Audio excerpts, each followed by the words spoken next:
Welcome to the Informed Pregnancy and Parenting Podcast. I'm your host, Dr. Elliot Berlin, and I have a riddle for you today. Here it is. What do Jessica Alba, Jennifer Garner, Emmy Rossum, and Chelsea Handler have in common with me, Elliot Berlin? I know, it's a tough one. The answer is today's guest. She's a celebrity health coach, certified holistic nutritionist, and wellness expert.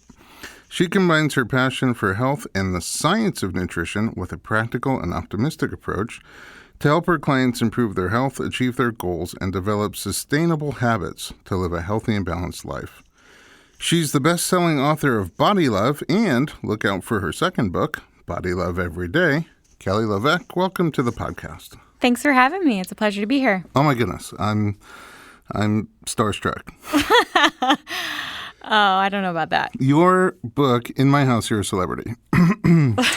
Your book, Body Love, blew me away. I've read several books on nutrition, and I've struggled with insatiable food obsession my whole life. I feel like I've tried every diet ever invented, and I always end up back in the same place. And I'd pretty much given up on ever being able to make good food choices, feeling satisfied after eating, and getting my health under control until I met you and read my little Bible here, Body Love. I have to say right now at the top of the show, usually I have to make a little disclaimer and say this company is a sponsor of Informed Pregnancy. It's the opposite. I would say this is not a sponsor of Informed Pregnancy because it's going to sound a lot like a sponsored podcast. In just a couple of weeks, the suggestions that you made in your book have made incredibly rewarding changes in my life and in my health, and I did not think they were possible. Time will tell where this journey takes me, but I feel very hopeful, very excited, and satiated throughout the day, and those are new and wonderful feelings for me. By the end of this episode, you all listening at home are going to see why I'm so jazzed up about Kelly Leveque and Body Love. Let's start at the beginning, though. It's a crowded world of nutritionists out there and wellness experts, and you stand out. So how did you get started? And it's just been a very short time since you've built this lifestyle brand and attracted a very impressive following. Where did it all come from? Well, I think it came from my love of health and nutrition that really started in high school. I took health as my science course in high school and loved it. Like, it spurred excitement in going to Barnes & Noble and getting Atkins in South Beach when I was 15 and 16 years old, which is might sound a little bit crazy to people out there, but I just loved the science. I loved understanding the biology of the body and how the food we were eating interacts with our bodies. And I would say... Were you trying to lose weight, or you were just studying food science? Well, I would say in junior high, my mom always said, you grow out before you grow up, right? Like, so you get pudgy and then you have a growth spurt, and that's maybe normal. I'll grow up at some point. Yeah. So it was something that at a young age for me, I just thought that was like part of the process.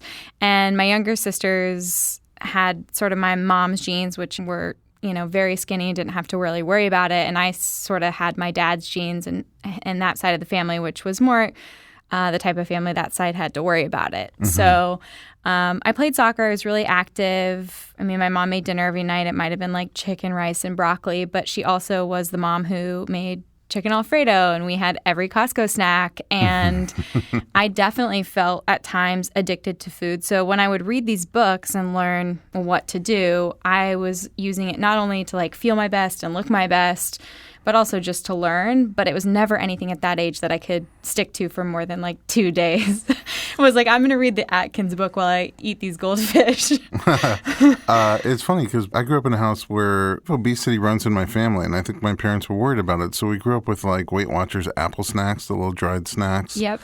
That you can't trade for anything in school. There's no tradability there.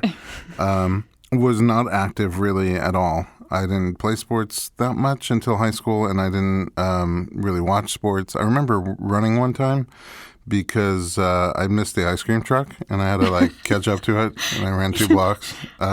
But that's, that was my childhood. Yeah. Yours sounds a lot more healthy in general. And I didn't start reading Atkins and South Beach and those things until I was like 30. Yeah. No, it started young, and it's interesting because most of my friends were probably reading Cosmo or whatever else you read in, magazine style reading in high school. But I just really loved it. I'm surprised I was not reading like Epicurean and other food magazines because that's all I thought about all day. All right, I don't want to waste any time. You studied nutrition, clinical nutrition at UCLA and UC Berkeley.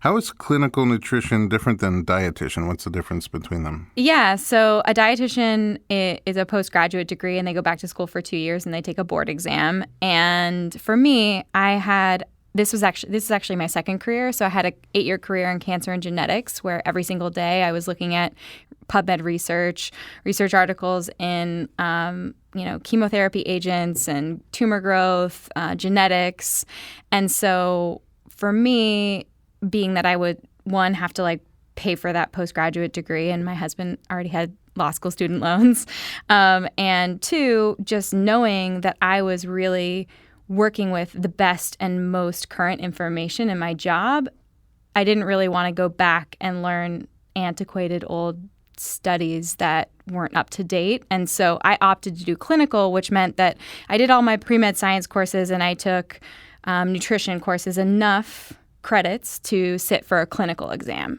So I'm a clinical nutritionist. I see. But then you also studied... Holistic. You became an integrative. You studied integrative nutrition. Yeah, so I did a health coaching degree through a health coaching school that was a year-long program. So I really just went out and said, where am I going to get the best information? What do I think is current? What do I think is applicable? So I got to pick and choose my courses versus being in a 2-year course. Where you're forced through a rigid program? Yeah, forced through sort of a program. So some of my favorite classes, one that I'll never forget was Food, Mood, and Behavior at UCLA, which it was really interesting to me because, food is our first drug. It's there's no off button for cookies and cream carnation ice cream, to me, in my opinion. If there's a gallon in front of me, I don't know very many. There's a lot of maybe really controlling nutritionists and health coaches out there that are like, oh, I just spoon out whatever. Oh, I start and I'm like, there's no off button there. And I want to understand chemically what's happening so that I can help other people, because you can't just have self-control and white knuckle it forever. I never looked, but I always assumed the serving size on any container of ice cream is one. Yeah. One container. Yeah. So, but it was my second career, and I felt like if I wanted to understand what was really happening in the nutrition space, I already was equipped with 8 years of knowledge of how to understand and decipher that research on my own. Okay, so you studied clinical nutrition undergraduate, sat for the exam, studied integrative nutrition postgraduate, and then you also became a yoga instructor and personal trainer. Yeah, this is when I thought I needed all the certificates. Was it all? I mean, you were on this cancer research path. Was there part of you thinking, I'm going to break off from that, or is this hobby? It's kind of twofold. So when I was a Brandlin, that was my maiden name, and my parents had 3 girls, and you knew the minute you graduated you were cut off financially. So oh, really? That's part of your so it's part training. Of grow this is up. The potty. When you graduate, you're cut off. Exactly. So what's cool about cancer and genetics, and what was cool about that career, is that it was stable. It was new technology. It was awesome companies. But I didn't have to be an entrepreneur or be an hourly employee. But I always, always, always wanted to have my own business. I always wanted to help people. And so it was safe for me to move into cancer and genetics under a company and kind of have that safety net of a 401k and a W-2, things like that. Corporate benefits. Yeah, corporate benefits. And then once you get a little bit of, a few years under your belt working, you realize I could do this by myself. I could build a business by myself, and I feel like I have the work ethic and the drive, and I have something different to offer people, and I'm going to just try. So I side hustled Be Well by Kelly for 3 years. Oh, while you were working? While I was working in cancer and genetics. Oh, wow. So nights, weekends, lunch breaks. Health coaching, nutrition training, teaching yoga and personal training? Or yeah, so the personal training I only did with less than half a dozen clients, and realized pretty quickly that I loved working out and I loved doing yoga, but it wasn't where I excelled. And I really excelled in deciphering nutrition information and being able to give people the tools to be successful in their own life in that space more than anywhere else. I taught core power yoga which is like a studio here in LA or a chain. I taught a sculpt class there for about 6 months. It was about the same with training. It was about a 6-month period of time where I wanted to be everything to my clients. Here's a food plan. Here, let's talk about what you've eaten this week, or what are our goals this week, and let me train you and teach you yoga. And wow. It just... This is not, I'm not joking. Oftentimes I make jokes, but I literally, when I was looking for something to do as like a hobby, I took cake decorating. That's amazing. And then we had to make all these cakes because we had to try all these decorations. I did it with my wife. Did you go to Duff's? No, this is way before Duff was a thing. Okay.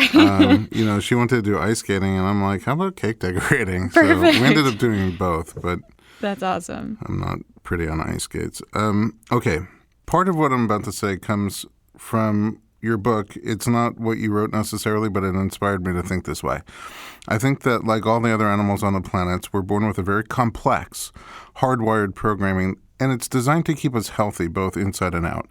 When we're in tune with that innate intelligence inside us, and when we respond to our instincts, we make choices and take actions that keep us alive, for one thing, but also strong and healthy, number two.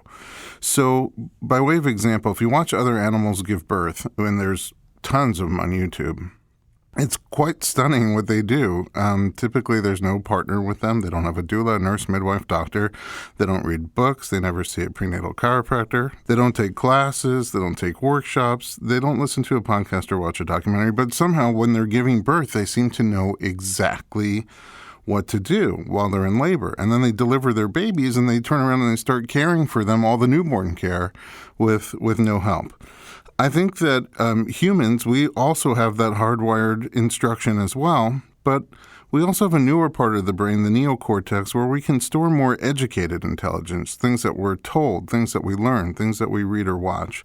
And it's information that we can analyze and process and make decisions about. And sometimes this feature works in our favor, but sometimes it also works against us by clouding those innate intelligence instructions to the point that we become out of touch with our natural survival instincts. When it comes to birth, that's what sort of kind of created a field of all these adjunctive professionals that help people give birth or help people try to get back in touch with those instincts during pregnancy, during labor, and beyond. Inherently, I think our bodies know and tell us what nutrients we need to consume. And if we were in touch with our food instincts, we'd be more likely to naturally eat a variety of natural foods in quantities and combinations that make us feel satisfied and provide the building blocks that we need to be strong and healthy inside and out. But many of us aren't in touch with those instincts. They've been obscured by noise in the neocortex that's constantly marketed to, both overtly and subconsciously, with commercials and billboards and pop-up ads and packaging imagery and product placements influencing our decisions on what to eat. And to make things even worse, food has been processed and formulated specifically to appeal to the animal instincts in our bodies that make us crave more of them, even when they're bad for us. This has led to a devastating health consequence in a nation that's largely out of touch with food instincts and riddled with chronic health problems. We find ourselves in a time where we have to train our educated intelligence to understand rationally what the body wants and to think about consciously and execute those choices until we can get back in touch with our natural instincts. But it's hard for the average person to do this because it's pretty complex. Well, along comes Kelly Leveque. And you're interesting in a million ways. You're very easy to talk to. You look like the girl next door, whoever she is. But you know science like Dr. Bob, who is my chiropractic biochemistry professor, who I was really impressed with because of his very complex knowledge of biochemistry. Every nutrient and how it's broken down, the whatever dozen steps of glucose metabolism, every step of the way he could tell you what happens and what the byproducts are. I mean, almost by heart, literally off the back of his hand. And as much as I loved and respected Dr. Bob, he had two problems. One is he could really not talk down to people who were not on that scientific level. And number two, there was no practical use for that information. It was just like, this is what happens. And so I thought it was pretty boring. So the fact that you're a serious science geek but don't look like one or talk like one is a little disarming. You've done extensive training, research, and experimentation with biochemistry, with how our body reacts to various nutrients and ingredients in food and how they affect our satiety, hunger, health, mood, and longevity. Then you break it down into these very understandable, very digestible, pun sort of intended, and practical concepts that anyone can incorporate with a few simple changes and turn us into fat-burning machines. You reduce and eliminate cravings, lower inflammation, and help the body heal itself. And you, like you said, medicine is our first drug, but you've turned around and you've made food medicine that we can use in a very positive and healthy way. The heart of your program is called the Fab Four, the Fab Four lifestyle. Explain what that is and help us understand some of the basic science behind it. Sure. So what I wanted to create was a light structure program that was positively reinforcing for people when they sat down to eat. And the Fab Four includes 4 things: protein, fat, fiber, and greens.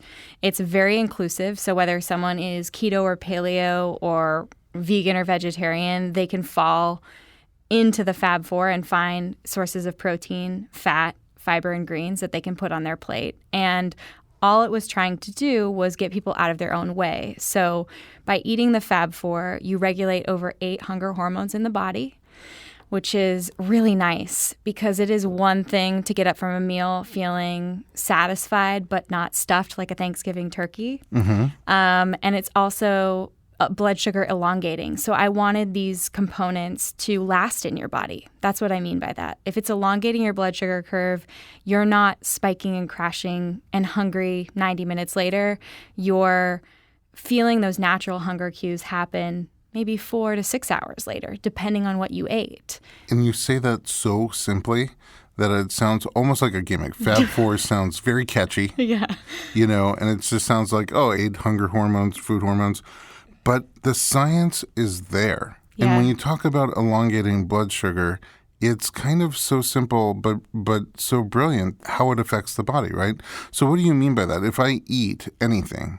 Yeah. Well, so you have 3 different macronutrients, carbohydrates, proteins, and fats. And whenever, when we look at old science and we look at maybe what I like to call a trainer diet, or when someone tells you to eat 5 to 6 small meals a day, right? What they're doing. That's been very popular for a few It's years so popular. Now. And everyone says you need to start your metabolism and you need to wake up and you have a meal and then so that's breakfast, and then 3 hours later have a snack, and 3 hours later have lunch, and 3 hours later have a snack, and 3 hours later have dinner. And that's a lot of eating. But they're doing that for a couple of reasons. They want you to keep your portions small and your calories small, but really what they're doing is they're keeping you from crashing, because on average your blood sugar spikes and crashes 3 hours later. And that's for mixed macronutrient meals where they're accounting for more starchy carbohydrates, and they're just keeping you from feeling like junk 3 hours later. And they're like, oh, it's okay. You just had a small breakfast of eggs and toast at 6 a.m. Well, at 9 a.m., here's an apple or here's a yogurt. And then you're spiking back up again and crashing down. But it's okay. Lunch is coming. So when you say spike and crash, those nutrients that I eat, the carbohydrates in particular, right? Yes, carbohydrates. My body's going to break it down and sugar's going to start rushing into my bloodstream. Yeah. I always use the example of emojis. So say, for example, you had toast and eggs for breakfast. Well, what are eggs? Eggs are protein and fat. They're not going to break down to blood sugar, but toast is a carbohydrate, so it breaks down to blood sugar. So I always explain to my clients, imagine yourself eating the toast, and then picture the toast digesting in your stomach, and then picture little toast emojis floating in your bloodstream, because that's where it goes, and that's your blood sugar going up. And what happens is a biological process where your body goes, oh, shoot, our blood sugar is getting too high. Release insulin. And insulin is the hormone that picks up that toast and puts it away. And so you have storage spaces for toast. A little bit can go in your liver. The next goes into your muscles. The next storage tank, which are the fuel tanks, right? Liver is where you store fuel, sugar as fuel. And then muscles, you store sugar as fuel. And that's called carbo loading. So for any athletes out there, when they were eating pasta before a soccer game before the race, yeah. or whatever, before a race, they were carbo loading. They were putting that pasta into their muscle tank so they could use it for their workout. But the problem becomes your blood sugar on average goes up for 90 minutes, and then about 90 minutes it starts to crash down, and it's coming down, and coming down doesn't feel so hot. We have more insulin and less sugar. We're putting the sugar away, and our body's going, you know what, I could really go for some more crackers.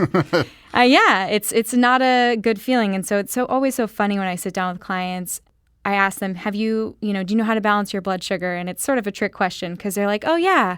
Most of the time they just say, add almond butter to something, but really, you're not balancing at all anything. Like you're eating carbs, your blood sugar is going up, and the hormone insulin is putting it away for you. You're really not in control of that. But by eating slower carbs or really focusing on all the things that don't break down to sugar very quickly at all, like vegetables and fiber and greens, then you're not really riding Montezuma's revenge roller coaster up and crashing down. You have this low flowing blood sugar that gives you clarity, that doesn't have you crashing and craving, and really allows for you to feel fueled instead of anxious, nervous, hungry, and thinking about your next meal too soon. When you talk about that and you say spike, crash, crave, spike, crash, crave, I just go back and think about all the times that I'm craving something and it's an animalistic drive. It's not like my brain is saying, my conscious brain is saying, no, don't do it. And my animalistic drive on the inside is like checking the fridge every 5 minutes, looking in the pantry every 5 minutes, thinking about today's day and age, like, is it going to be Postmates, DoorDash, Grubhub, or Instacart? Uber Eats, thank you. Like, I could have it brought to me. What do we need? And you just order way too much, and then it comes, and you gobble, till you can't breathe, and then you actually feel okay for a few minutes, right? A little bit. I get an hour and a half out of it. Your blood sugar spikes, and then the insulin spikes, blood sugar crashes, and then that animalistic drive for more food comes back. It's like my whole life. Yeah. And as I read about it in the book, I can just picture all the times that would happen. And so with the Fab Four, you're having less of those carbohydrates. You're having protein, fat, fiber, and green leafy vegetables. So there is some carbohydrate built into that. Right. So what I am focusing on are the carbohydrates that are high in fiber. So when people ask me, okay, so I get the protein, I know what I can have for protein. Maybe I have eggs, maybe I have chicken, fish, whatever. I get the fat, avocado, olive oil, whatever. What is the fiber piece? And, we can talk about the smoothie in a little bit, but the fiber piece can be like chia, flax, and seeds, certain types of high fiber seeds. But really what I'm talking about is non-starchy vegetables like cucumber, broccoli, asparagus. You can have a whole cup of broccoli, which is 6 grams of carbohydrates, and it has 4 grams of fiber in it. So we always kind of, to understand what ends up, or like the quick and easy cheat of what ends up as blood sugar, is net carbohydrates. So we take 6 minus 4. Well, you're only getting 2 broccoli emojis in your bloodstream. Right? Versus, a huge cup of rice is 100 grams of carbohydrates and 1 gram of fiber. So you can have, so many cups of broccoli for 1 cup of rice. Right, it's because that rice insane. is so much blood sugar for the small payoff of fiber. Right, and I'm not saying that anything is bad, right? I just want people to understand, what is the baseline? What should I be looking to put on my plate first to turn off hunger hormones and feel good? But we want those things that are higher in fiber because that means that less of them will end up as a blood sugar spike. And then leafy greens, that's just a great way to get vitamin K. It's a great way to get a sulfur-based sugar that feeds probiotic bacteria. So these are the micronutrients. It's getting you those, all the fiber and, all of the components, like depending, let's say that you had salmon, you're going to get omega-3, which is essential fatty acid. You're going to get vitamin D. Let's say that you had avocado, you're going to get vitamin E. You're going to get fiber. And then you pick maybe some broccoli and some spinach or arugula. You're getting those vitamins and minerals, which are the micronutrients. So you're really you're focusing on the nutrient-dense foods that turn off hunger and last long in your body. You're not advocating for cutting out an entire food group. No, I'm married to Be Bad by Chris. Where's on Instagram? Yes. Like the man literally brings home pizza, ice cream. He samples all the IPAs at Whole Foods. Like, no, that's not the life I want to live. And I don't also want my children to have, I think about this little human growing inside of me, and I don't want... Kelly's pregnant. Yeah, surprise.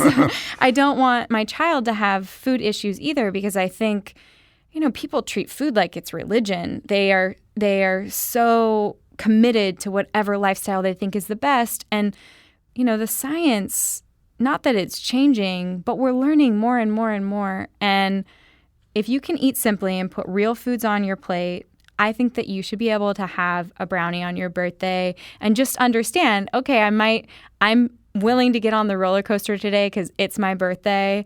And when's the best time for me to have it? Maybe at night. So when I'm crashing down, I'm sleeping already, or...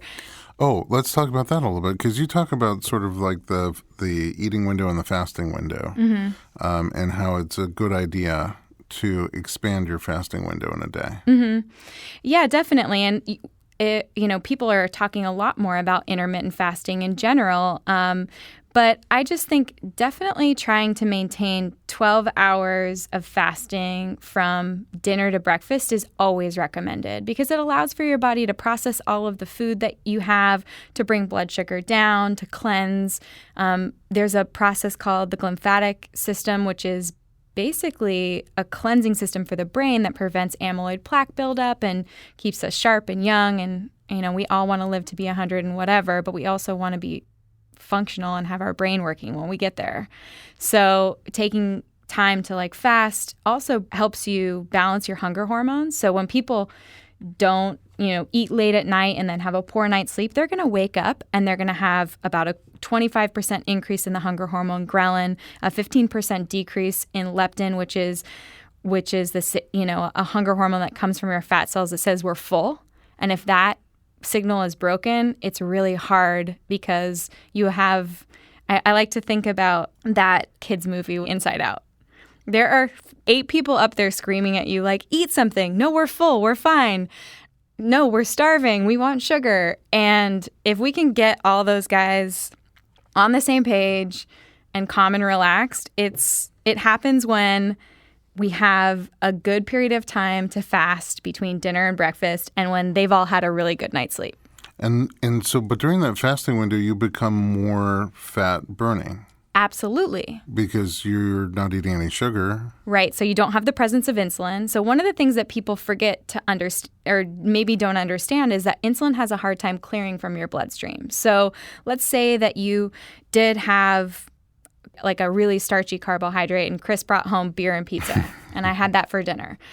What I imagine is beer and pizza emojis floating in my bloodstream and looking for a place to store. And insulin is released to pick all that stuff up and put it in my liver and my muscles. And if there's no space left in my liver and there's no space left in my muscles, the last tank is the trunk, right? It's not a gas or a fuel tank. It goes to the fat cells, right? But not only that, insulin prevents fat burning. It's this hunger hormone, or it's not a hunger hormone. It's a fat storage hormone that makes us crave carbohydrates and sugar. And it can last for 6 to 8 hours. So let's say, for example, I had that pizza and beer at 8 o'clock at night. Then I count forward, 9, 10, 11, 12, 1, 2. 2 a.m. is 6 hours. 4 a.m. is 8 hours. So I may or may not be burning fat until 2 or 4 in the morning with a really heavy, starchy, carbohydrate-based meal late at night. Now, some nights that might be worth it to me. I might be like, it's date night, it's our anniversary, I think it's worth it. And this is where I start to have those conversations with clients. That's where we're different. I'm like, it's Tuesday. Yeah. Well, I start to have the conversations with clients. If you learn to calm your hunger hormones and you learn to feel full with the Fab Four, you aren't craving that stuff as much. And then when you make the conscious choice to enjoy it, you shouldn't feel bad about it, but you do want to understand, where's the hidden sugar? Because if you're not making the choice to have the pizza and the beer, and instead thinking you're being healthy with a yogurt that actually has 10 grams of sugar in it, and you're full of insulin and shutting down fat burning between when you have that at breakfast at 6 in the morning all the way till lunch at noon, and you don't know why you're starving and you don't know why you can't lose weight, hormones play a big factor in that. So I think fasting is a really great way between dinner and breakfast to clear insulin, to get back to fat burning, to balance your hunger hormones, and to wake up and be refreshed to make those healthy Fab Four choices. Leptin is one of the satiety hormones. Yes. I used to think I didn't have any. Yeah, I used to dream of making a Shark Tank product that was a leptin supplement that I could just take and feel full. Well, it's funny that you say that, because what we've actually found is that there were pharmaceuticals that were pharmaceutical companies that were going down the drug path to find leptin replacements that they could give to people so that they had that trigger in the brain that they were full and fine and they weren't hungry. And it just so happens that if someone is insulin resistant, which means they do a bad job of putting maybe the pizza and beer into their muscles because their muscles aren't doing a very good job of sucking up sugar, they're insulin resistant. If you have a form of insulin resistance, a lot of times, 50% or more, you have leptin resistance, which means your muscle cells aren't doing a good job sucking up sugar and your brain isn't getting that message from fat cells that we're full. And so it's a double-edged sword because the fat rolls on a lot faster. Wow. That does also explains a lot still. You have a beautiful chart in the book about all these different hormones, insulin, leptin, ghrelin, glucagon like peptide 1, cholecystokinin, peptide YY, neuropeptide Y, cortisol, dopamine. So if anybody wants to get deeper into the science, you present it, but you also present it in a very easy to understand chart. Yes, that's my favorite page in my book. Oh, really? I enjoy reading it. I actually, as I continue to read the book, I reference back there sometimes because there's a lot of information there, but it's laid out really well. All right, this is obviously going to be one of our longer podcasts, but still, we're going to take a little break. We'll come right back with more Body Love and Kelly Leveque.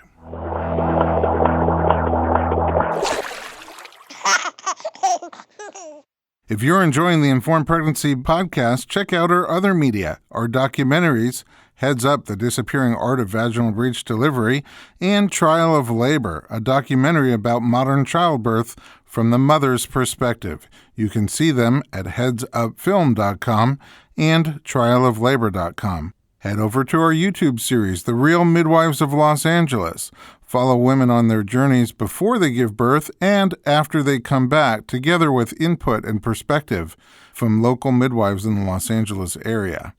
Or visit informedpregnancy.com to read our weekly blog.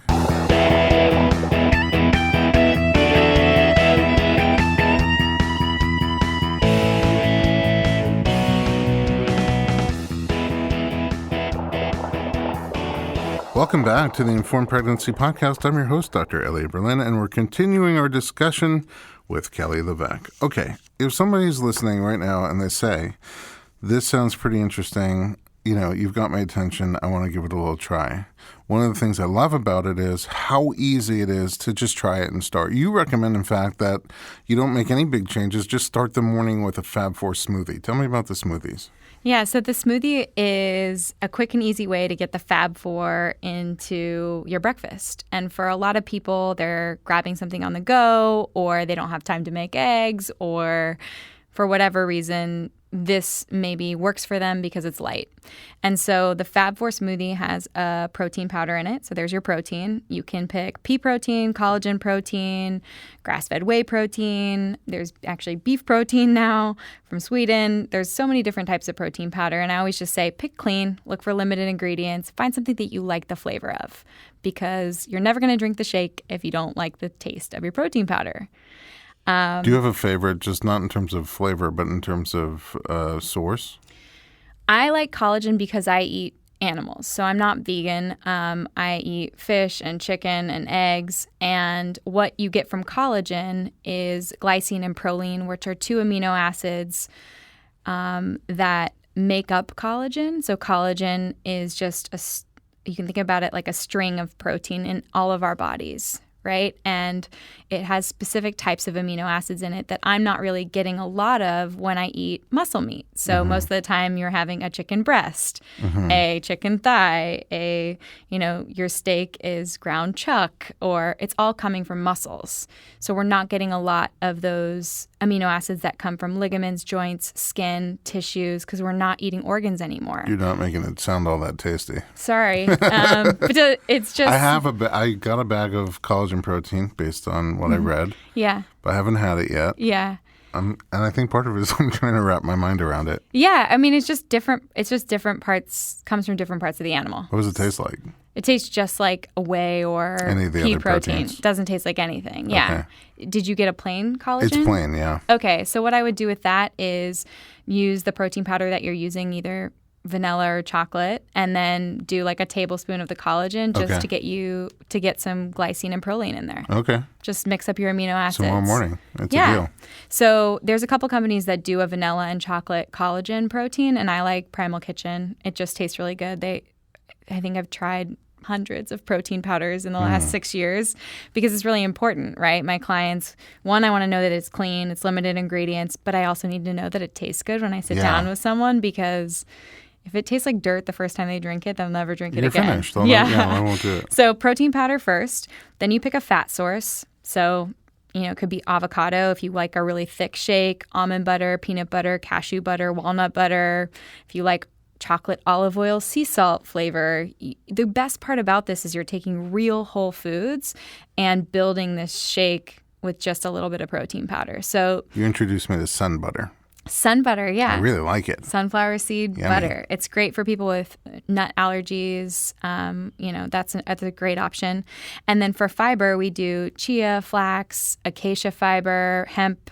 Hemp hearts. Yeah. They're delicious. They are so yummy. Do you put them in the smoothie or you sprinkle them on afterwards? Both. Okay. Yeah, whatever. I sometimes like the little, if I'm using them in my smoothie, I'll sprinkle some on top crunch. Too, because the crunch is great. Texture. Yeah. And then greens, right? So we have our protein, we have our fat, our fiber is any and all of those seeds, and then we add greens. So a big handful of greens. So this gives your smoothie the Fab Four base to turn off all those hunger hormones, to feel full and satisfied until lunch, to elongate your blood sugar curve. And I think that's the best part is you can blend this all up with a little bit of unsweetened coconut milk or unsweetened vanilla almond milk.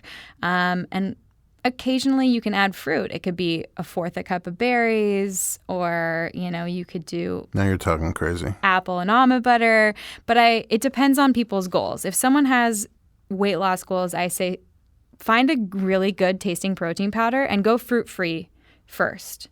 Because let's just start to pull the sugar that might make you have cravings for more sugar later in the day. So your body doesn't... So you're not so worried about the calorie from the apple? You just... No. It's we talked about earlier, the spiking the blood sugar. Yeah, it's all those guys upstairs that are like, we just tried sugar. We just ate sugar. That was so yummy. Where's more of it? Oh, yeah. I can picture Lewis Black. Yeah. Everybody's on board for more sugar once you have that taste, even if it's natural sugar from fruit. So the whole point is that you're not crashing before lunch, because if I can get you to a place where you have the smoothie and it's lunchtime and you aren't starving and coming from a place of I'll eat anything right now, you make better choices. What's your ideal window between that shake and lunch time frame? I would say a good period of time would be 4 to 6 hours. Okay.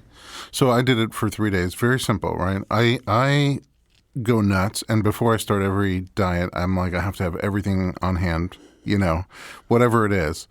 I'm like, well, if I don't have that, I'm going to fall off the wagon. So you even have a recommended book list in the book, and I just bought everything without even reading the recipes. But really, it's kind of, I have excess. I mean, all you just mentioned a protein powder, some sort of fat. So we use chocolate protein powder, almond butter, hemp hearts, and spinach and kale. It's baby spinach and baby kale. And we just load it in there with a little unsweetened almond milk and ice and blend it up. Sometimes, if we go crazy, a little cacao nib in there. Amazing. And my wife is addicted to it. She has no weight problems at all.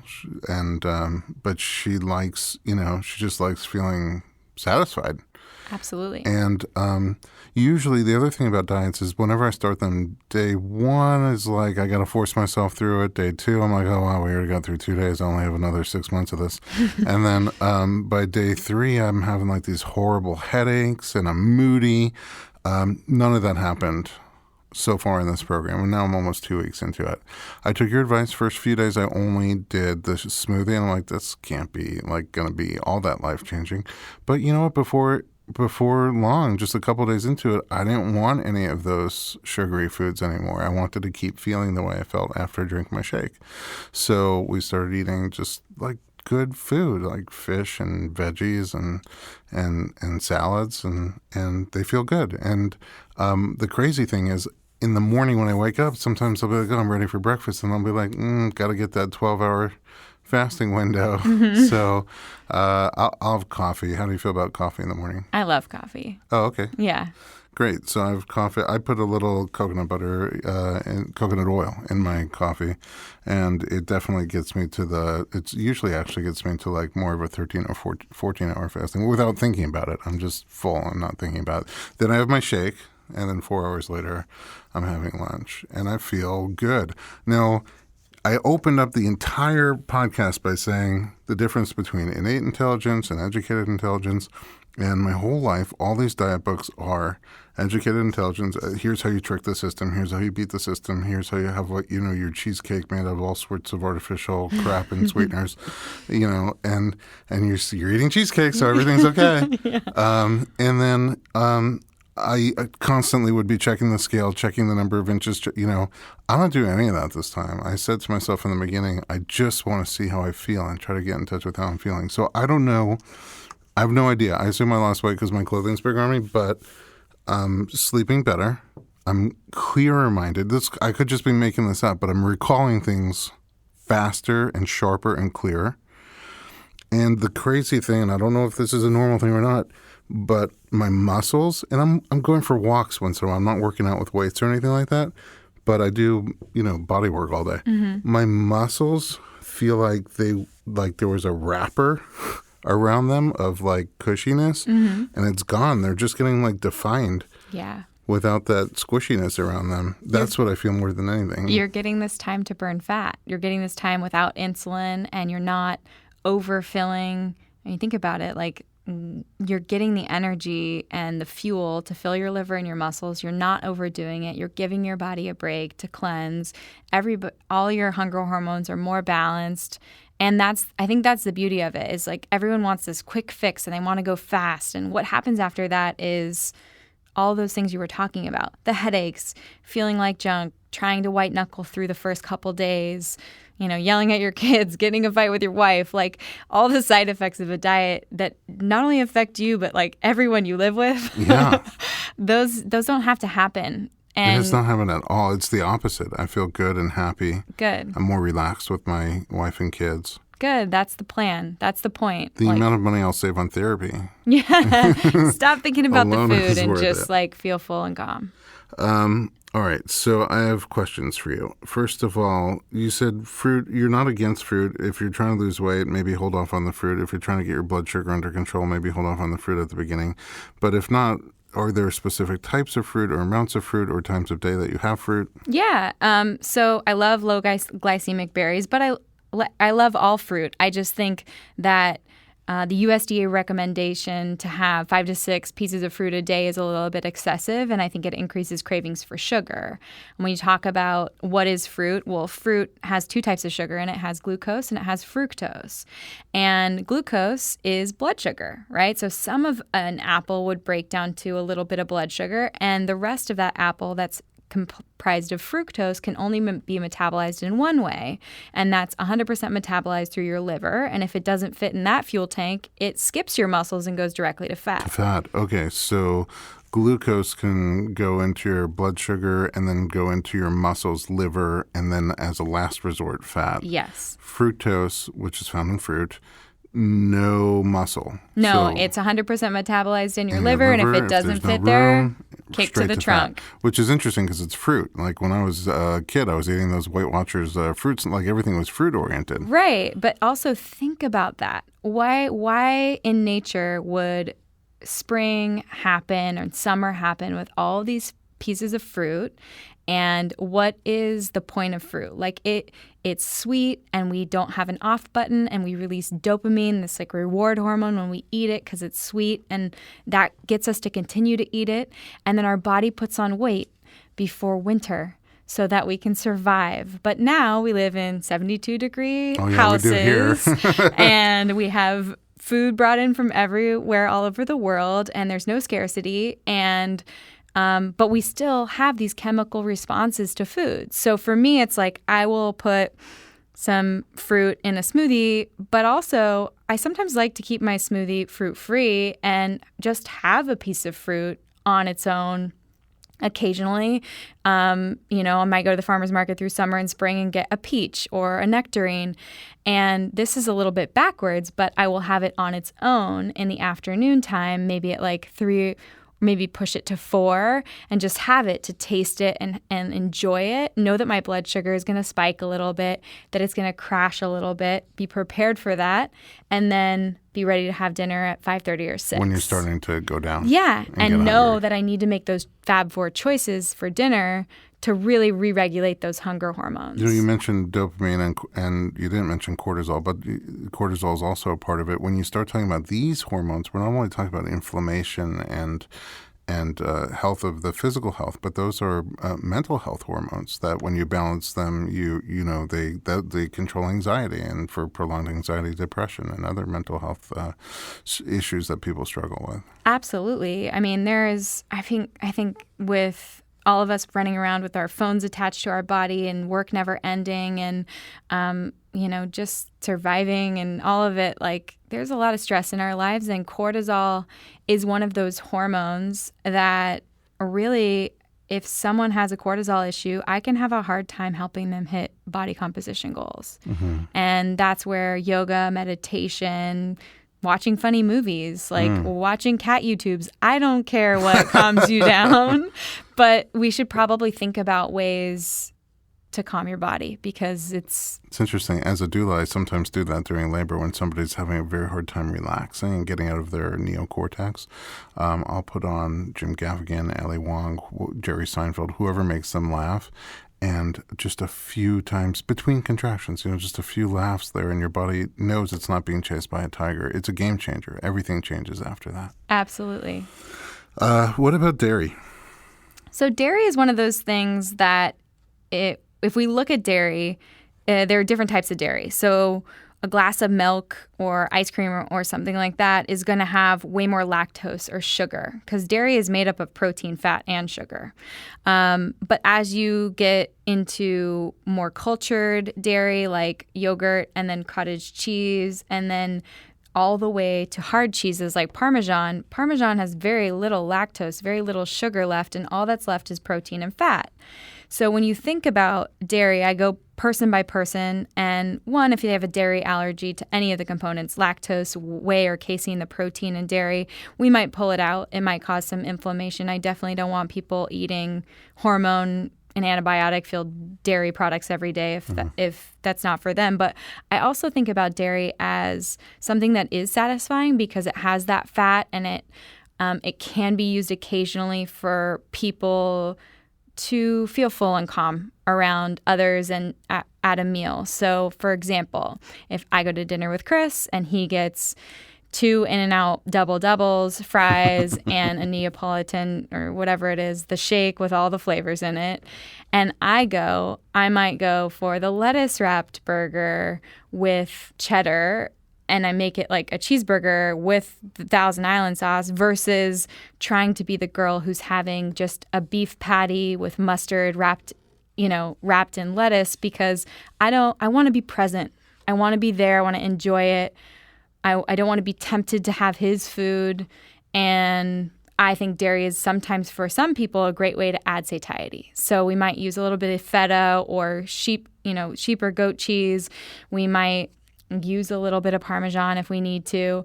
But if you don't miss it, it shouldn't be something that you add to your plate every single day. Mm-hmm. And when you do buy dairy or occasionally have it, if you're buying it, you should definitely find goat, sheep, or 100% pasture-raised cow, like cheddar or something like that, leaning more towards the cheeses than the really liquidy kind. More towards the harder cheeses with less sugar. Yeah, than like something that's more protein and fat. Yeah, exactly. Okay, I'm good with protein and fat. Cool. What about grains? So grains are interesting. There are people that have issues with grains. There are anti-nutrients in grains that can cause... What does that mean, anti-nutrient? So anti-nutrients would be like phytates, and phytates they basically neutralize minerals so you're not absorbing minerals when you eat grains. Mm-hmm. Doesn't mean that you won't absorb minerals all day long, but just in that meal, they can bind to vitamins and minerals and prevent absorption, so it doesn't the good stuff doesn't end up in your bloodstream. Yeah. So it is funny to me when I hear people say like quinoa is a great source of protein. And I'm like, well, yeah, it might have protein in it, but it's mostly a carbohydrate And so let's call a spade a spade. Like, what is it mostly? And that's what I do with most foods is like, what is it mostly? Do I have grains? Yeah, I have sushi. There are times, when I have quinoa in a salad. But I like to choose carbohydrates that I love more than anything else. Like, I'd rather have sushi than quinoa in a salad and be like, quinoa is healthier. No, they're both grains and they're both going to be carbohydrates, and I'm making the choice to have that, what I like to call the party +1 to the fab 4 meal. And I try to keep it to just +1, so I wouldn't maybe have rice with sushi and then say, it's a cheat meal. I'm going to have dessert, and I'm going to have booze, and and let's swing through CVS for sour candy on the way home. I think that mentality is really what's You just went through like a trifecta of no-nos for pregnancy. Yeah, exactly. Maybe I'm subconsciously like, I really want sugar fish right now. Yeah. But grains are a carbohydrate, and it's not innately part of the Fab Four. They're not protein, they're not fat, they're not fiber, they're not greens, but are they bad for you? No, like I said, I don't think anything's off the table. It's just understanding biologically what's going to happen to me. Well, I'm going to have this sushi at dinner. I'll probably elevate my blood sugar. It'll hopefully come down by tomorrow morning. But if it is a little bit elevated the next day, I might have an increase of cravings for carbohydrates that day. So I should really focus on getting more protein. So I might have my shake. I might have a lunch with a little added extra nuts and seeds on my salad to get more protein. Or I might have a hard-boiled egg for a snack later that day to really kind of calm as many hunger hormones as I can. Compensate for it. Exactly. And you control your chemistry with food. Yeah, I just like to know that stuff so that I can have my cake and eat it too. Oh, dang. That should be your tagline. Okay. Artificial sweeteners. I don't like chemical sweeteners. Pink, yellow, blue packets, those aren't for me. They override satiety signaling. And they can feed bad bacteria in the gut, like yeast and candida. When it comes to I didn't see that on the package. Yeah, when it comes to stevia and monk fruit, these are made from. Stevia is a leaf; it's a plant. I mean, cocaine is a plant, but like you get it. Are you saying I should put cocaine in my coffee? Yeah, basically. I just don't. Yeah, you get it. Stevia is a plant. It has been used for over 1,500 years in South America. And it doesn't have the side effects. What you will have when you use these artificial sweeteners like stevia and monk fruit, which are from plants, when you taste sugar, you might still have an increase for sugar, like increased craving for sugar, but that sort of is case by case. I have people that use a little bit of stevia or monk fruit. It's used in their protein powder to sweeten their shake, and because they're having the protein and fat and fiber and feeling full, they don't have those cravings. What I would advise against is when people get the liquid stevia container and they keep it in their purse and they put it in their iced tea and their coffee and their water, and you see them dripping it on some dessert that they bought out. I'm like, whoa, this needs to go. But if you're using it 1 or 2 times a day max, I don't think it's that big of a deal. Right. So I always used to put sugar in my coffee with the flavored creamers. Yeah. At 7-Eleven, you're like a chef. You get a little bit of the Irish cream, a little bit of the hazelnut, gourmet. So now that I'm not doing that, I do put 1 stevia packet in, but now I do half a stevia packet. I'm sort of not really missing it. Yeah. So I think I'm going to just get rid of it altogether. Well, it's your cravings for that sugar are coming down because you're not having it. I don't think about it ever. It's the during exact the day opposite anymore. of my whole life. My whole life, my brain has been saying, what can we eat? What can we eat? What can we eat? I get up from Thanksgiving dinner having too much stuffing, too much turkey, too much potato, too much cranberry, and barely able to breathe, holding my belly in my hands because it's so heavy. And I'm thinking, what can I eat? What can I eat? And now it's the exact opposite. I mean, 10 days later, I'm not really thinking. I'm like, oh, man, I got to eat.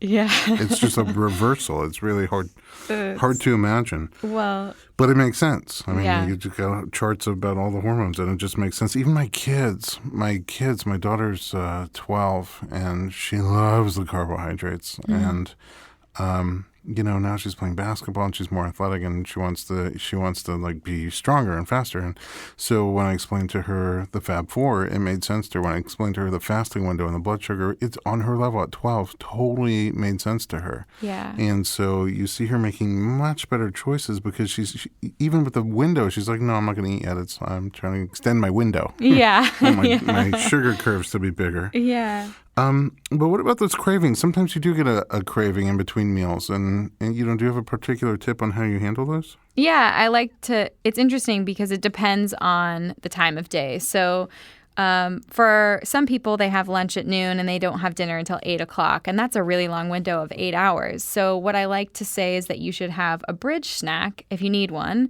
and a bridge should be something that bridges that curve to get you to dinner.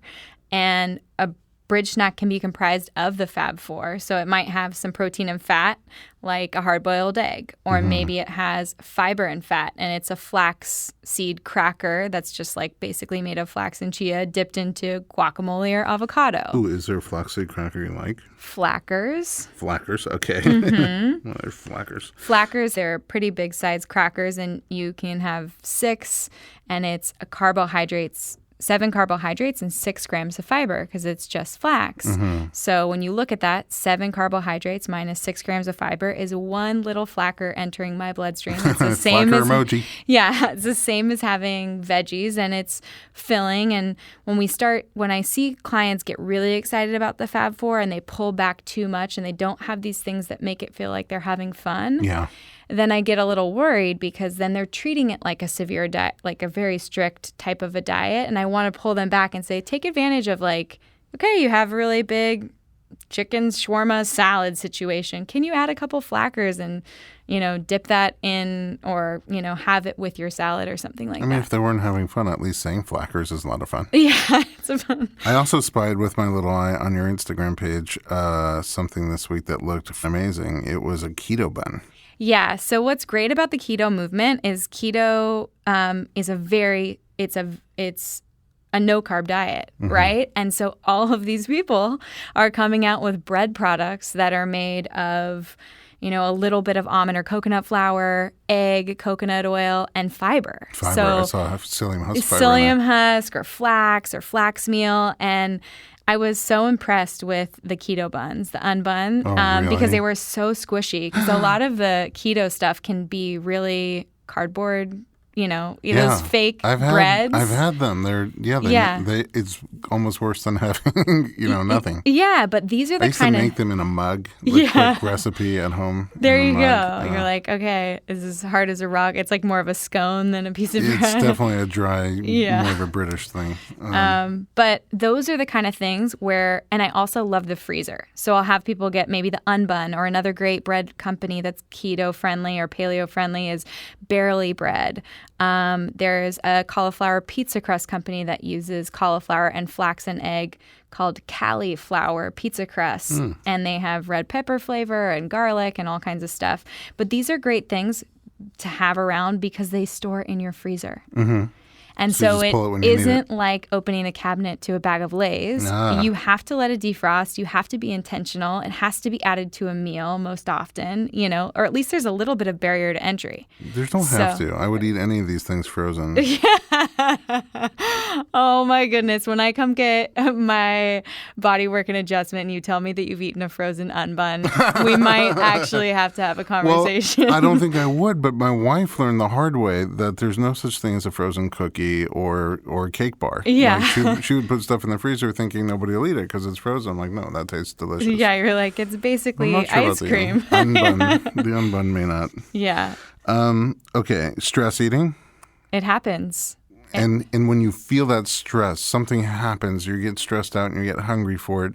Is there like a food that will help calm that stress and not spike your sugar? So one of the things that I take advantage of with clients is finding sort of the sweets that fall under that low carb or keto type of a plan. Like keto cups are like a peanut butter cup made without sugar. They use stevia. The Good Chocolate Company, really high in polyphenols out of San Francisco, perfect size mini squares with like mint chocolate, chocolate, almond, sea salt, stuff like great flavors. If someone's at home, I have a freezer fudge recipe that is coconut oil, almond butter, cocoa powder, and a little bit of stevia. And you melt it, whisk it, pour it into an ice cube tray, and put it in your freezer. Ooh. And so you can pop one of these cubes. It's fat, it's protein. There isn't an actual blood sugar spike. It melts in your mouth, and that can be a great replacement, or even just a roadie. So say I have someone who is just feeling like, for some reason, and I think it's probably stress, or maybe they've been working really hard and just too many days in a row, or maybe you came off a birth, or whatever the case may be. If you came home and you had that chocolate protein powder, you might make your shake that you make with your wife and then ditch the spinach and kale and make it more savory, make it more of a dessert, and drink it slow on your couch or listening to a podcast or whatever you do to kind of unwind if you're looking for something like a sweet. If you come home from work and you catch yourself just wanting to snack on anything that is crunchy, I'm a huge fan of celery and cucumber and chopping it up, because I don't care if you eat a whole head of celery, because it's normal to feel a little bit bingy in that type of a situation where you just want to eat, and people will get to the point where their jaw is sore. I did that this week. Yeah. And that happens. So, what I use are these boxes by the OXO brand, and they're green saver boxes. And I always have a head of celery. I'll chop the end off and have it all rinsed off. And they store in these boxes. The same with the cucumber and a couple of different fat dips like almond butter or sunflower butter. I didn't even go there. And then you can kind of crunch until your jaw is sore without eating, 2 bags of chips or 2 boxes of crackers. Sure. I felt stressed. There's a stressful thing that happened. And I had from Whole Foods just a box of cut celery already washed. Yeah. And I'm like, okay, out of all the things I can eat, it's going to be celery. Yeah. And I know that you're very practical in your approach. I'm like, I'm not cheating. I just need something right now to be in my hand, in my mouth, crunching, chewing. Totally. And it's going to be celery. It tasted so good. And by the end of it, I actually felt full. Well, it's also like celery. It's that mentality, or it's just the action, like chewing and eating and chewing fast. It can be like really calming for people. And it's just what I'm used to doing when I get stressed out, but I'm usually eating something really crappy and disgusting. Most of us are. So now it's celery. Yeah. And it's crunchy. It kind of.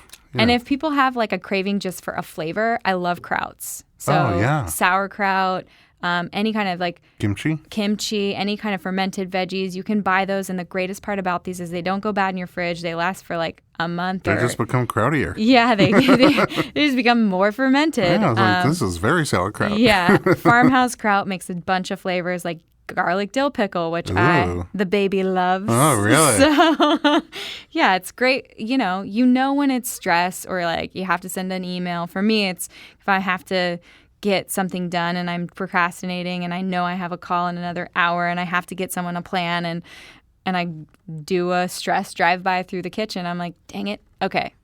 Garlic dill pickle, a fork. Really let's do it. I'm going to try it. This is already one of the longest podcasts we already have. I still have 3 more questions. Okay. And we have not even gotten to the pregnancy stuff. I can be rapid fire. Are you in a rush? Do you have to? No, okay. I have time. I'm going to do something that I've never done before, which is a part 3. Okay. But before we go there, here's the questions. Vegan. Yeah. So I'm thinking about the Fab 4. I'm thinking about everything you're saying about getting protein from high protein, low carb sources. Yeah. How does a vegan do your program? I'm so glad you asked that. My second book, Body Love Every Day, goes into how to be vegan with the Fab 4. And there are a few modifications. The good news is there are vegan sources of protein powder. So the Fab 4 smoothie is tried and true. Yeah. Right. You can go with a pea protein, a hemp seed protein, a brown rice protein, find the flavor you love and go from there. And then when it comes to lunch and dinner, you're not going to get as much protein from beans. Right. And beans are actually high carbohydrates. So to get 8 grams of protein, we have to ingest and metabolize 40 grams of carbohydrates. That's not Fab. They are. It's not Fab. That sounds like Flab waiting to happen. The good news is there is fiber in beans. So, that might be 20 grams of fiber and 40 grams of carbohydrates, so 20 net carbohydrates, so 20 little beans floating or emojis floating in your bloodstream. But what I try to tell people is the best way to handle that is to really up the fat. And I use nuts and seeds, and I use extra avocado. Instead of trying to eat a whole can of beans in one sitting, let's use beans on a taco salad. And, can we add extra avocado to that? Or can we do a cashew cream cilantro dressing? So oh my gosh, soy taco? No, like it would be there would be no meat on it. Oh, okay. No fake meat. Oh, I don't like soy protein in general, just because I had 8 years in cancer and genetics, and right. depending on phytoestrogen receptors in your body, it can either suppress cancer growth or it can speed it up. And I don't like anything Not that's soybeans by themselves, but you're saying soybean concentrate. Yeah, the concentrates and then obviously you have.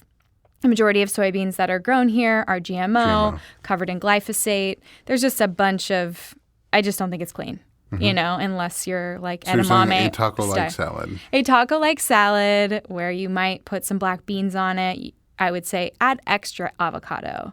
Like maybe you put like a huge – like it's a Costco-sized avocado and use a half on that salad. Use fat to feel full. And then for my vegans, I might actually add an afternoon roadie smoothie.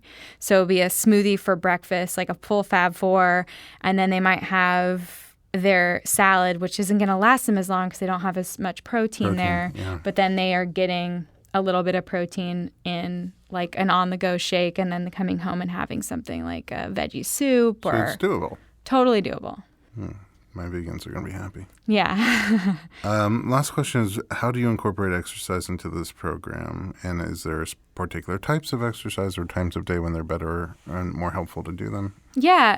If you have weight loss goals, getting up and doing a fasted workout first thing in the morning is really good because hormonally you are in a place without insulin and you're not eating before, and you're able to really mobilize free fatty acids and break down fat faster. You also get a surge of human growth hormone and testosterone as a male and as a female that's really known for those lean muscles that you're looking for. If you can't work out in the morning, then, find a time to move, because when you think about where you store sugar, in your liver first, your muscles second, if you no space left, there's fat. How do you make space in your muscles? You work out. Anytime I think about someone working out and people say, sweat is fat crying, I'm like, no, sweat is the emojis that you had at the meal before floating out of your muscles. Uh-huh. The emoji, it works for me. Yeah, I'm just visual, so it makes sense for me. I'm very visual. I was like, Dr. Bob, my chiropractic biochemist, never talked about emojis. There was no emotion at all, actually. All right, we're going to do a historical first. We're going to take our second break, and we'll be right back with Kelly Leveque.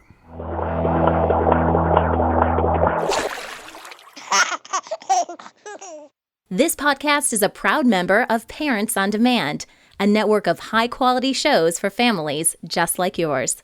Download our free network app on Apple and Android and listen to your favorite episodes on the go.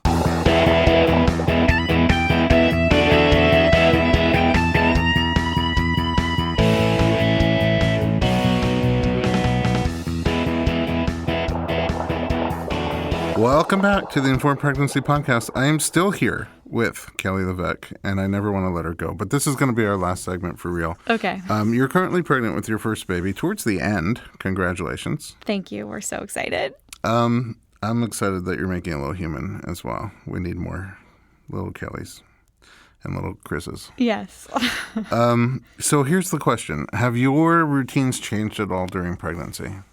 A little bit. So I still follow the Fab 4. I definitely am craving. I was craving in the earlier part of my pregnancy in the first trimester a little bit more carbohydrates, but I was leaning on some of those products like the Barely Bread.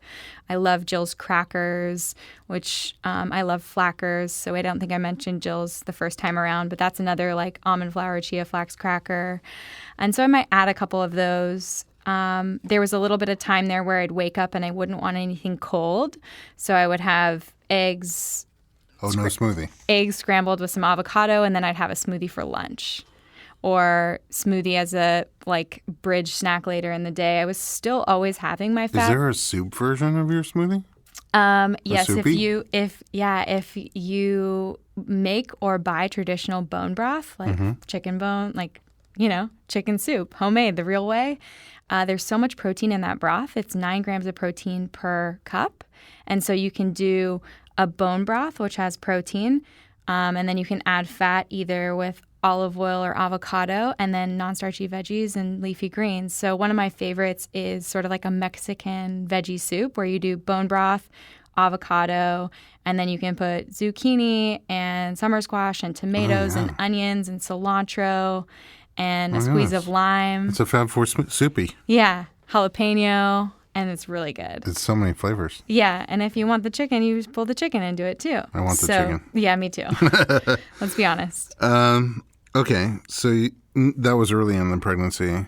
Well, so, because you coach people during pregnancy as well. I do. But you also coach people with things that come up not during pregnancy, like diabetes, that then again can come up as gestational diabetes. But let's start at the beginning. I mean, you're now living through all these different stages. A lot of people talk about nausea, vomiting, and fatigue in the first trimester. Yeah, I had a little bit of nausea for 2 weeks and then had an appointment with my OBGYN and walked in and said, I'm definitely fatigued and I'm okay with this. Fatigue makes you want to have sugar, right? Because you're just like, how can I get the fastest form of energy? And that can be in the form of starch, too sweet. So if you're having those cravings in the beginning for bread to cookies, it can be just wanting fast fuel and waking up a little bit.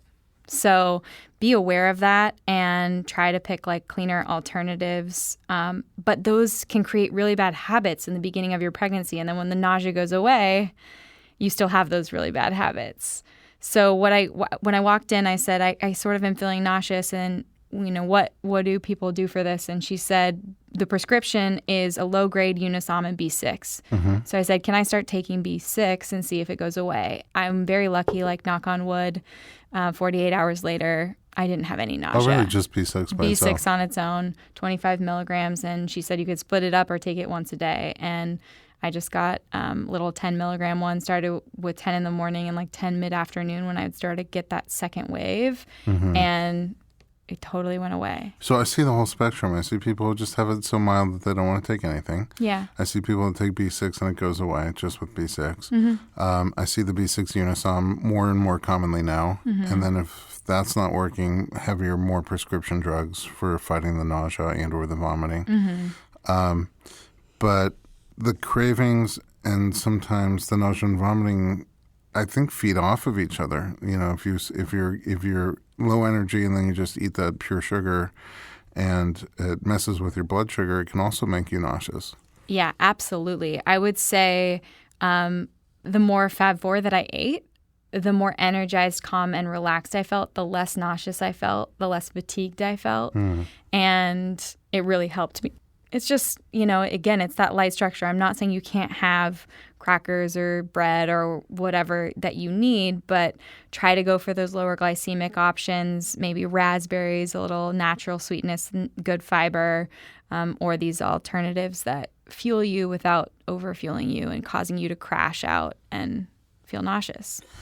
If somebody fails, let's say, I hate the term fails, but fails the glucose test, the fasting blood sugar, and then let's say they have a little time before they take the glucose tolerance test, are there specific things that you recommend in between? Or if they do also not do well with the glucose tolerance test, is there any modification to your diet? Or is this actually what you would recommend, what you're already recommending? Well, it's really funny that you asked that because literally an hour ago, I just sat down with a pregnant client who failed her first glucose tolerance test and then wanted to know what she needed to do before the next one. And she had texted me before we even sat down today.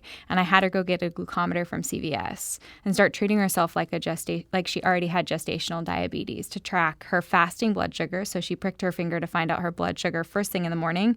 And then she would check her blood sugar 1 to 2 hours after each of her meals. So after breakfast, after lunch, and after dinner. And so what we're doing there is we're charting her blood sugar curve to see where she's at. And what had happened with her first test is that she's sort of a little bit of a workaholic, and she was running around and she had barely eaten anything. And then she went directly into 50 grams of glucose.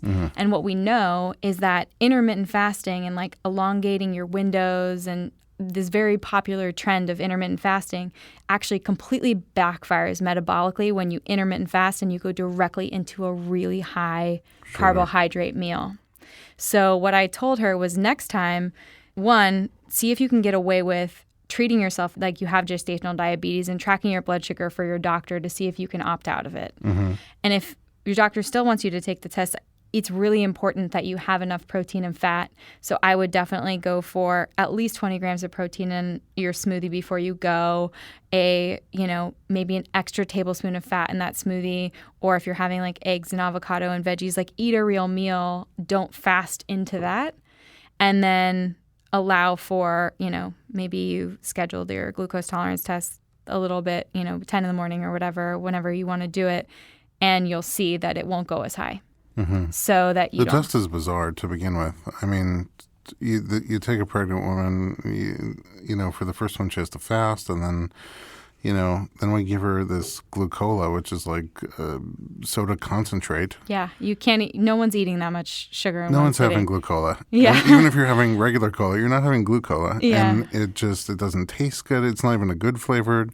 And you can't throw up at all or it's all over. Yeah. And then if your blood sugar spikes, they're like, oh my goodness, you have diabetes, no more apples for you. Yeah. Like they take your fruit away because Yeah. you can't handle glucola. I think we need to rethink that test. Yeah. I think it would be great if instead of the glucola, you got this little picnic. Yeah. Give me Box, real food right? and let's Of see real how food. I And respond. Eat this and then we'll test your sugar. Right? And then we stab you every hour. Yeah. It sounds terrible.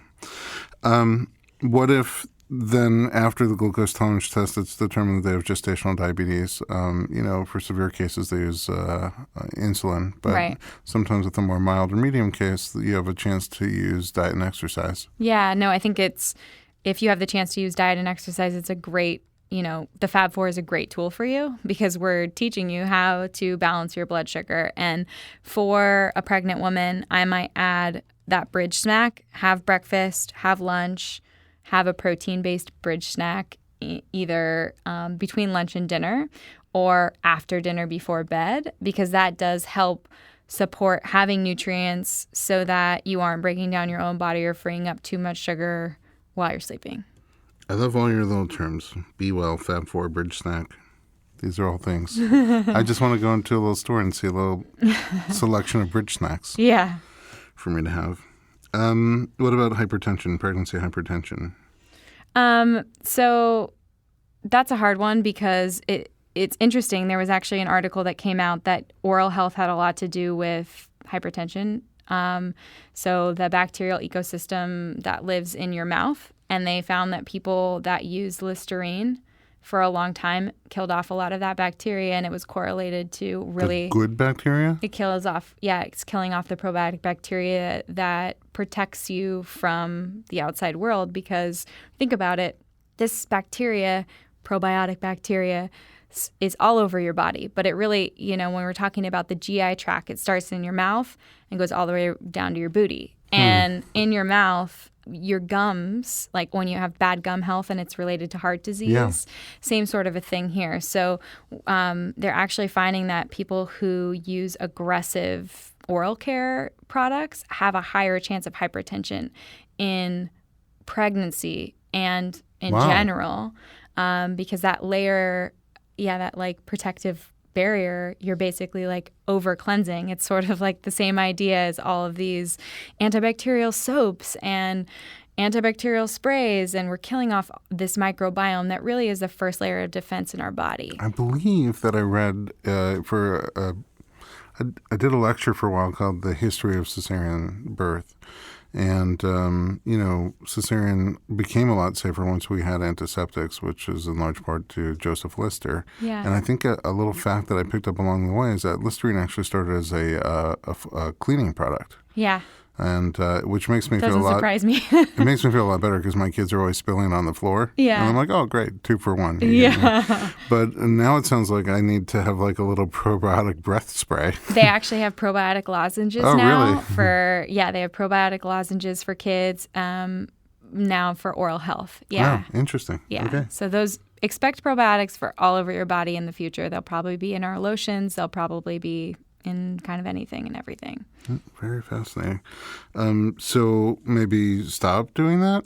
Yeah. So be careful of your oral health. And then, I think when it comes down to it, looking, salt is demonized with high blood pressure or hypertension, but salt is the sodium potassium balance of every cell keeps the water retention good in your cells. So one, look to make sure that you're not over consuming sodium. But also I think food wise, I don't think is as much about the food as we think. Like people demonize salt and they say, cut out all the salt and your blood pressure will go down. And I think getting active, being careful about processed foods and carbohydrates, where that excess salt would sneak in, be careful. If you're eating clean foods, you're eating the Fab4, you actually will release more sodium. And that's like when people are on the keto diet, which is the very, very, very low carb diet, they actually need more sodium because they want to getting rid of so much because sodium. they're getting rid of so much of it. It's interesting. And you alluded to this earlier. Nutrition is sort of in its infancy. We're Yeah. always learning new things. You know a lot. I wish I had like a subscription to your brain that I could access whenever I had questions. I'm jealous When of you're you. a client, it's called text. Right, there's that. But I'm jealous of you because you get to live with you, so you get to think these things through all the time with your giant knowledge base. But nutrition is still in its infancy. There's a little bit by Lewis Black where he says, we know absolutely nothing. And he says, I'll prove it to you. Is milk good for you or bad for you? And then it's totally quiet in this packed auditorium. And he says, I rest my case. We don't know. When he was a kid, you had to drink a lot of milk. Now you're not supposed to drink milk. I read that when we first started working with diabetes mellitus, that all we knew is that there was sugar in your pee, in your urine. So they thought, oh, these guys losing sugar, you must need a very high sugar diet to replace all the sugar that he's losing. And they probably killed a few people that way. Yeah. But you learn over time. And nutrition we're still learning all the time. Absolutely. But we do know a lot more than we used to know. And it's really neat to use it for our advantage. Any thoughts on swelling? A lot of people swell at the end of pregnancy. Yeah, I've had some friends who have been swelling. I mean, the best thing for me, because I sort of have swelling, it's not the same type of swelling, I think. I'm not sure, but I have it on my left side because of like soccer injuries. And for me, I've been using a foam roller, and rolling out. I've been coming to see you, which has been amazing. So body work, making sure that I'm trying to stay as aligned as possible. And the workouts I've been doing have really been like yoga and Pilates based. So I'm trying to use my muscles. I think, there is a little bit of fear when you get pregnant to not overdo it, or, you just don't want to hurt the baby. And I will tell you, my body is used to moving. And so the more sedentary I become and the harder it is to move around, the more I notice that I'm swelling. And I really just... It's interesting because we just live in a very fear-based society. We have an episode of our podcast called The Taboos of Pregnancy where I sit down with Dr. Jay Goldberg and we just talk about all these things that you're not supposed to touch or eat or look at or drink or move into. And he's like, oh, well, really? Yeah. It's just we live in a very fear-based society. So I think people are afraid of overdoing it, but really I think there's a much greater concern of underdoing it. Absolutely. And there's a healthy balance for everyone. All right, let's talk about postpartum. You're getting closer to it yourself, but you've coached a lot of people and sometimes celebrities in particular who after they have a baby, they have to be back on camera or on screen or at work pretty soon, and they get paid to look like they were not pregnant before. So how do you help them? Number one. And then number two, for the average person, it normally takes a little time, 9 months, to look as pregnant as you do right before you have the baby. And it's very common for it to take several months to look like you did before you had the baby. It's a very normal progression. So for the rest of us, Us. Yeah. Something you need to tell me? Well, we have 4 kids. I will say this. My wife insisted on getting pregnant a second time before I lost the baby weight from the first baby. And so it's been all downhill from there. But for average people, in general, there's a craving to start to get back into your old clothing and to look the way you did before. And for people who feel that way, how do you start going about doing that nutritionally? But also if they're breastfeeding, for example, making nutrient-rich milk. Right, absolutely. Well, one of the things that I love, and again, if I say the Fab Four too many times on this podcast, please tell me to stop. No, but never. One of the things that I love about the Fab Four is it's not about calories. And what I do see moms do right after they give birth is they want their body back immediately. Mm-hmm. So they start to pull back, and they pull back calorically and smaller portions, and they're eating a little bit less, or they just don't even have time to eat because their new life is so crazy. And then their milk supply dwindles, or it's like having a hard time coming in. And what's so great, I think, about the Fab Four and what's been successful for my clients to get back on the red carpet but still feel fueled and have that nutrient-rich milk is the Fab Four. Because think about breast milk, it's a good source of, healthy essential fatty acids and amino acids, which come from fat and protein. Mm-hmm. And the first 2 ingredients in the Fab Four. Yeah. And so it's, that's what your breast milk is made out of. And, you say water. It's not a calorie count, but is there, I think I read once recommended portion sizes on things. Mm-hmm. For the shakes anyway, for the smoothies.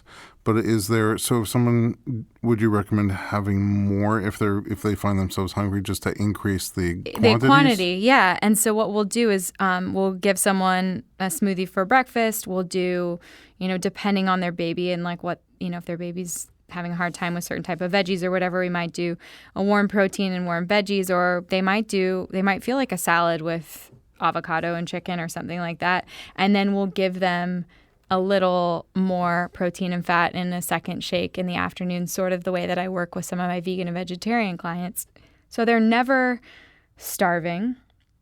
I want them fueled. I don't want them thinking about calories. If they need to up their portions, please do that in the form of fat and then protein and then more vegetables. And the goal is just to feel fueled, but really to watch how many times you're adding those quote unquote party plus one, the carbohydrates that release insulin, that shut down fat burning. You just want to be careful that you're not eating those all day long. Well, a question that I already had from a postpartum mom is that she's up a few times at night to feed the baby. Mm-hmm. And so that effort to extend the fasting window to 12 hours, for me, it's easy. I kind of, if I go to sleep at 10 o'clock and I wake up and it's almost done and I have my coffee, I'm there. Yeah. But if you're waking up at night a bunch of times, what do you do then? Well, remember, they're getting poor sleep. So they're going to have all this increase in ghrelin, a decrease in leptin. All the signaling is a little off. So ghrelin means more hungry. Leptin means less satisfied. Less satisfied, exactly. You're like... I read the book. If you'd like, a job. I have the hardcover book. I have the Kindle. I have the Audible. I'm surrounded by 3D Kelly. I love it. Well, and so you can't be so hard on yourself. So let's think about that. Let's think about that second shake, and it might be something where you make a big batch and you pour yourself a morning shake, and then you take some in the afternoon, and then there's a little left over in the middle of the night, and you're having some, or you're going into the fridge and you're having a tablespoon of almond butter. So that's what I'm wondering. In the middle of the night, if you just have a couple of nuts or a little almond butter, is that going to, because there's no carb in there, is that going to prevent you from kind of ruining that? No, I don't. It's not going to slow us down significantly, and if anything, it's going to keep you a little bit more balanced so that you're feeling satisfied even in a hunger hormone disrupted state. Mm-hmm. Yeah. So I'd much rather, and I'm of the theory that it's better to add something to your plate to feel more full and satisfied than try and hold out. Like, that's why I kind of think snacks are funny, and like you're pushing off the inevitable. Like, eat a meal. So just have something already. Just eat a real meal. Like, if you if you had lunch at 1 o'clock and you're coming home and dinner's going to be at 6, and you get home at like 5, and you're like, I have to have a snack. If you can get away with it, just eat dinner like my grandma. it doesn't matter that it's 5 o'clock, but we all follow these social norms of like, this is the time we eat breakfast. This is the time we eat lunch. This is the time we eat dinner. I love that you're extending your fast and you have your smoothie when you're hungry or, when that creeps up for you. We have an episode of our podcast with Desi Bartlett who talks about prenatal but also postnatal exercise and fitness. And she has this really wonderful way of talking about how you can start to, even when you're feeding your baby, just start breathing differently, full body breathing, getting the blood flowing and the lymphatics flowing. And then when you feel up to it, start taking 5-minute walks or 10-minute walks and then combining the breathing with the walking. And you're not doing anything crazy. But you don't even have to wait for the 6-week checkup, that most doctors ask for before you start doing things like that. So I think that combining that with eating this way just will probably help somebody feel physically and mentally much better than if they're, spike, crash, crave. Yeah. Especially in that postpartum period. Absolutely. All right. I've taken too much, but not enough of your time. And I really appreciate all the time you spent here. Where can we find you online? So I share a lot on Instagram, and my Instagram handle is BeWellByKelly. My website is also www.bewellbykelly.com.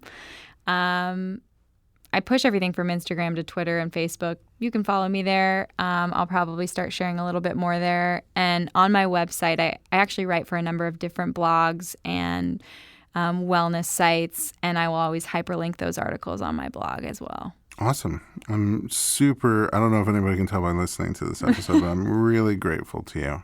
Oh, I'm so grateful to you. I feel like I sent all my pregnant friends to you already, and we've seen each other 3 times. So. It's a love fest. Yeah. I'm really curious to see where this journey goes, I guess, for both of us. I know. But I'm loving being on it. I zero exaggeration. I'm a storyteller. Sometimes we lie, make things up, and exaggerate. There's zero exaggeration here. I really was down about it, giving up hope. And just reading the book got me really excited, and starting the program so easy, just with a shake three days in a row, just made huge changes. And now it's addictive. Like I want to keep doing it more and more. And I'm thinking about all those emojis flowing through my bloodstream. Yeah. And my kids are too. They drank the Kelly Leveque Feb Forward Kool-Aid. They're on board with it totally. Well, I'm so happy that they're focusing on everything that's nourishing their little bodies. Awesome.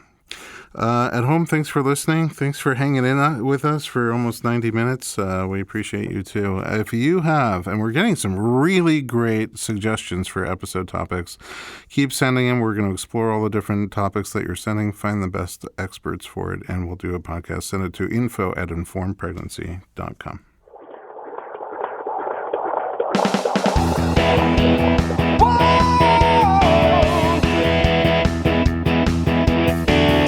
Doctor, give me the news. I got a whole